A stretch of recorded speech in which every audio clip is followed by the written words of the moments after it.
जयपुर से अब खबर। एसओजी में रिश्वत के बड़े खेल से जुड़ी बड़ी अपडेट। मास्क मैन ने पर्ची पर लिखकर 8 करोड़ की घूस मांगी। एडिशनल एसपी सत्यपाल मिड्ढा और सीआई विष्णु खत्री ने मास्क मैन के लिए ये घूस मांगी। वैशाली नगर के तमन्ना टावर में डील हुई। एडिशनल एसपी सत्यपाल मिड्ढा और सीआई परिवादी को लेकर तमन्ना टावर गए थे। तमन्ना टावर में मास्क मैन बैठे यहां पर मिले। मास्क मैन ने कोऑपरेटिव सोसाइटी को लेकर एफआईआर नहीं दर्ज करने की एवज में ये घूस मांगी। मास्क मैन के आगे परिवादी गिड़गिड़ाया तो 2 करोड़ में रिश्वत का फाइनल सौदा हुआ। 30 लाख की पहली किश्त तय हुई। फिर परिवादी ने एसीबी में न्याय की गुहार लगाई। एसीबी ने इस पूरे मामले का सत्यापन करवाया। योजना के तहत एसीबी के जरिए परिवादी ने रिकॉर्डिंग शुरू की, मगर मास्क मैन समेत एडिशनल एसपी को एसीबी ट्रैक की भनक लग गई। एडिशनल एसपी और सीआई ने परिवादी की जमकर धुनाई यहां पर की। मास्क मैन के डराने और धमकाने से एसीबी का ट्रैप भी फेल हो गया। परिवादी की गलती से 2 करोड़ की घूस का ट्रैप यहां पर फेल हुआ।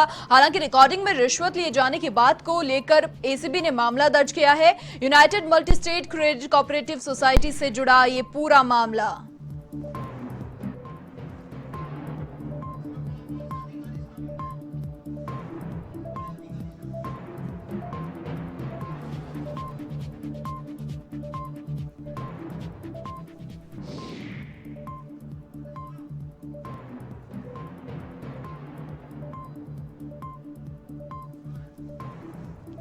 एसओजी में रिश्वत के बड़े खेल से जुड़ी बड़ी अपडेट।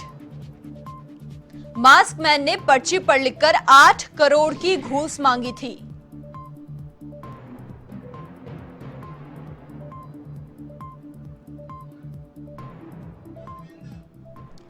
अधिक अपडेट के लिए संवाददाता यादवेंद्र शर्मा फोन लाइन पर फिलहाल जुड़ चुके हैं हमारे साथ। यादवेंद्र, ये एक बड़ी अपडेट निकलकर सामने आ रही है। कौन कौन से यहाँ पर अधिकारी शामिल थे और किस प्रकार से ये पूरा खेल रचा गया?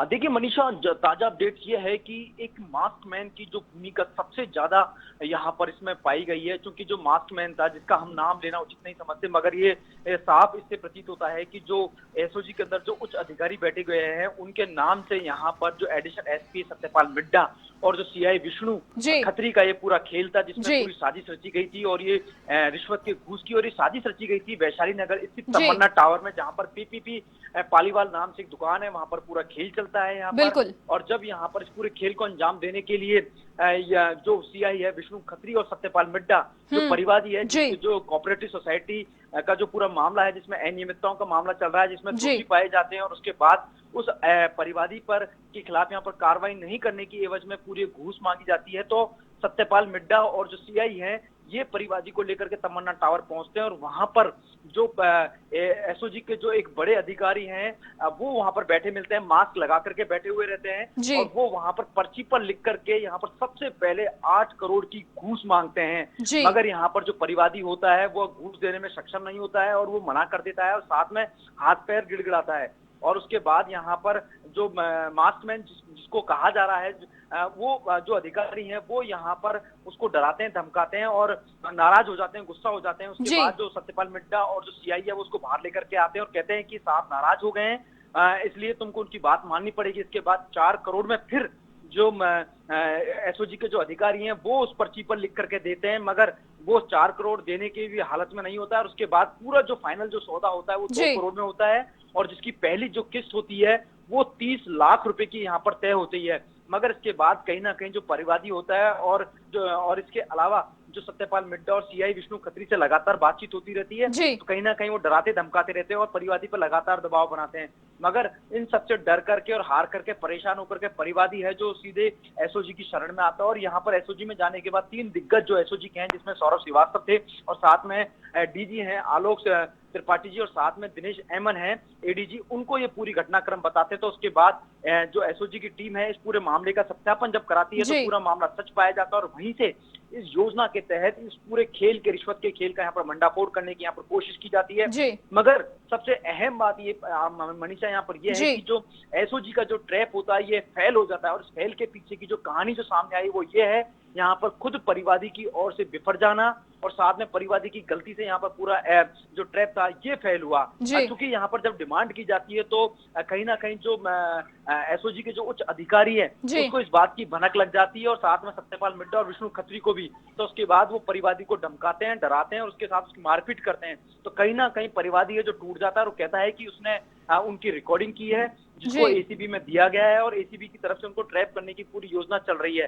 और इसके बाद कहीं ना कहीं उनको जैसे ही इसकी भनक लगी तो पूरा ट्रैप है वो फेल्ड हो जाता है और उसके बाद जो घूस की जो रकम की जो पहली जो किस्त होती है जो तारीख होती है उस पर ये पूरा वो सारी चीज सिस्टम जो होता है पूरा फेल हो जाता है। और उसके बाद यहाँ पर जो एसीबी की जो व्यू रचना होती है यहाँ पर जो सत्यपाल मिड्डा को, सीआई विष्णु खत्री को और एसओजी के उच्च अधिकारी को फंसाने की वो फेल्ड हो जाती है।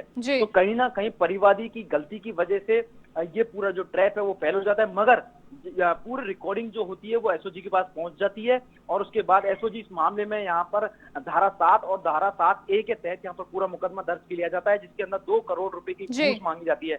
हालांकि मनीषा, परिवादी की ओर से यहाँ पर जो एफआईआर दी गई है उसमें जो एसओजी के जो उच्च अधिकारी है जिसको मास्कमैन बताया जा रहा है, इस मास्कमैन के खिलाफ सीधे तौर पर किसी भी तरह की कोई एफआईआर में कोई नाम नहीं है। मगर यहाँ पर एक बड़ी पेशकश की गई है घूस की, वो एक सीनियर अधिकारी के लिए यहाँ पर पूरी 2 करोड़ की घूस की जो रकम है वो मांगी गई है। फिलहाल अब जो एसओजी है इस पूरे मामले की, माफ कीजिएगा, जो एसीबी है पूरे मामले की जांच कर रही है जिसमें एडिशनल एसपी हैं पुष्पेंद्र सिंह इस पूरे मामले की जांच कर रहे हैं। अगर इसमें किसी भी प्रकार की यहाँ पर भूमिका पाई जाती है जो मास्कमैन की तो कहीं ना कहीं उस पर गाज गिरनी संभव है। हालांकि इस मामले में सरकार के पास संज्ञान में बात आई है और उसके बाद जो एसओजी के उच्च अधिकारी है उनको वहां से हटा दिया गया है। इसके अलावा जो सत्यपाल मिड्डा है उसको भी यहाँ पर मनीषा हटा दिया गया है बिल्कुल एसओजी से। यादवेंद्र, देखिए काफी बड़ा खेल था ये, लिहाजा बहुत लंबे टाइम से चल रहा होगा। शक के घेरे में क्या वो पहले नहीं आए? देखिए मनीषा, शक का घेरा कहीं ना कहीं शुरुआती तौर से ही था क्योंकि जो परिवादी था वो लगातार एसओजी के चक्कर काट रहा था क्योंकि परिवादी कहीं ना कहीं इसके अंदर दोषी है। क्योंकि जो बड़े निवेशक थे उन्होंने इस कोऑपरेटिव सोसाइटी के अंदर निवेश कर रखा था, मगर जब उसकी सीमा हुई निवेशकों को पैसा लौटाने की तो उसने पैसा लौटाने से मना कर दिया और उसके बाद जो निवेशक थे वो एसओजी के अंदर आए थे और एसओजी के अंदर जब इस पूरे कोऑपरेटिव सोसाइटी की यहाँ पर जांच की जा रही थी उसके अनियमितताओं की, तो कहीं ना कहीं पूरी जो भूमिका थी दोषी साबित होने की वो इसमें प्रूव हो चुकी थी और इसी के चलते यहाँ पर ये पूरा खेल रचा गया। लेकिन जो खेल रचा गया था ये एक एसओजी के बड़े लेवल से शुरुआत हुई थी और उसके बाद नीचे लेवल तक पूरा खेल चला, जिसका आप देख ही रहे हैं कि यहाँ पर 2 करोड़ रुपए की घूस की जो रकम सामने आई है, बात होने के उसके बाद 30 लाख रुपए की देना तय हुआ है।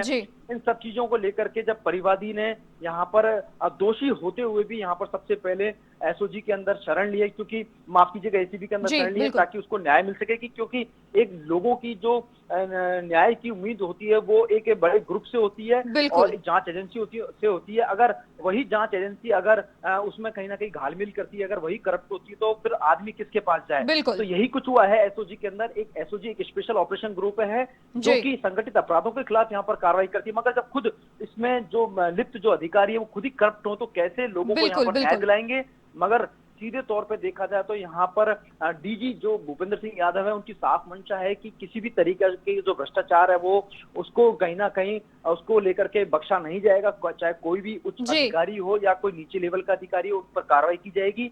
और एसीबी इन सबके लिए एक बड़ी एजेंसी है और वही काम यहाँ पर एसीबी कर रही है। बिल्कुल यादवेंद्र, तमाम जानकारी के लिए आपका बहुत शुक्रिया।